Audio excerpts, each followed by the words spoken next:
With all the recent drama and upheaval surrounding the upcoming Marvel film Ant-Man, many wondered if Marvel would bring the struggling film to Comic-Con this year. Well, according to Michael Douglas, they are. In a recent interview with our friends at Collider, Douglas confirmed he would be a part of the Hall H Marvel presentation happening on the Saturday of Comic-Con. No mention who else from Ant-Man will be participating. Christian, is it a good idea to bring Ant-Man to Comic-Con right now?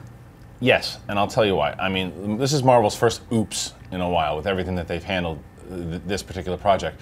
But it's not a well-known property. So you have to do as much as you can to advertise it. If they're still going ahead with the release, with how they want to put it out and when they want to put it out, you have to get notice for it. And you have to let people know that it's out there. We're going to see a trailer or anything? No, but you have to. The Avengers is going to be the big story of the Marvel panel. That's going to be the big story. Sure. You have to throw that in there. Say, by the way, Ant-Man's still coming. Here's Michael Douglas. He's a huge star. Yeah. Here's Ant-Man. It has to be done. And it needs confidence. Yeah. And it needs everybody to start talking about it again in a favorable way instead of a worried way. Yeah.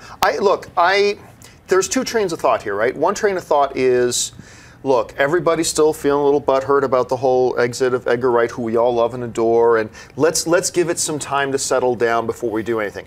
But the other train of thought, and I agree with both you guys, is you get out ahead of this. Yeah. You just embrace it. You say, look, we are not skipping a beat. And you know, look, everybody knows I'm a huge fan of Edgar Wright. He's done a number of things with us before. I will always be a huge fan of his, and I was looking forward to the Ant-Man thing. But I'm going to tell you right now, the more and more I think about it, I think when Marvel started to realize that the Edgar Wright Ant-Man that they had bought into years ago, before they really started to formulate their cinematic universe, I think the safe thing for Marvel to have done would have been to have stuck with Edgar Wright and that original plan, even though that clearly their universe is different than what they thought it was going to be.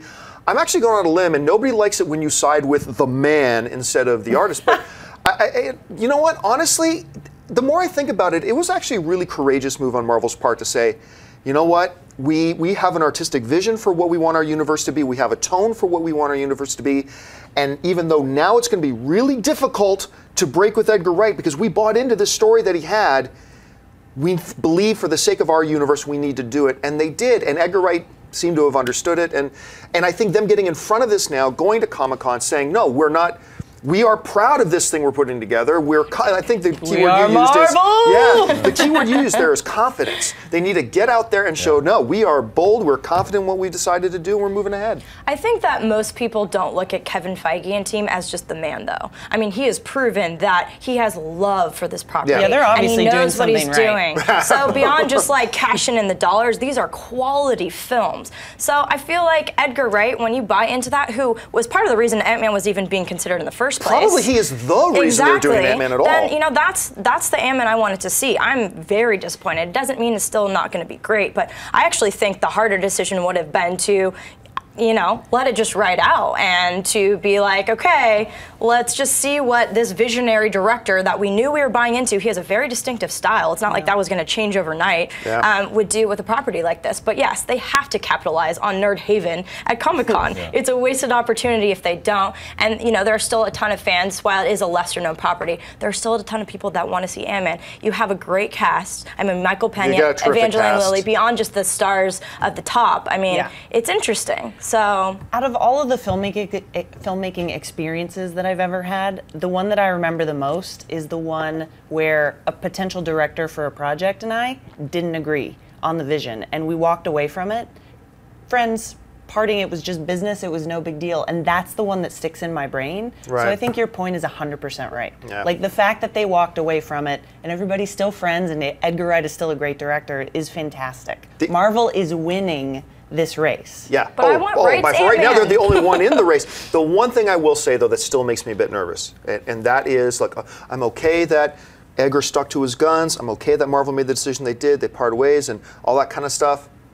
My one point of concern, though, it is a clear downgrade in directors. Oh yeah. Oh yeah. You know, when you go with Peyton Reed, director of The Breakup, it is a downgrade. So that's my one point of concern. And they rushed that too. It was like, hey, we got Adam McKay, now we got Peyton Reed. It's like someone who does comedy. Well, they probably had a list, an order list. Like, our number one choice is this, our number two choice is, number three is this, and then when number one didn't work out, we already had our number two He's ready. more moldable, probably. What's crazy though is that if you had told me that 2 dudes who directed Arrested Development and Community were coming in to do Winter Oh, Soldier, yeah, I would have been absolutely. like, Marvel, total misstep, you guys are bonkers. But they had more time to prep. Yeah. But now we're like, yes, they're back for the 3rd. So That's why it's going to be awesome. Nobody can direct Captain America except these 2. I put my faith in Marvel even when they make a weird choice that seems really rushed. I'm still on board. Weird choice. Guardians of the Galaxy, anybody? Yeah. We'll Which get looks into amazing. that. Hey everyone, if you liked this video, click that thumbs up button and make sure to subscribe to our AMC Movie News YouTube channel. It's free and helps you stay up to date with all the latest movie news, as well as our daily AMC movie talk show. Also, make sure that you follow us on Facebook and Twitter to stay up to date with all of our special promotions, contests, and prize giveaways.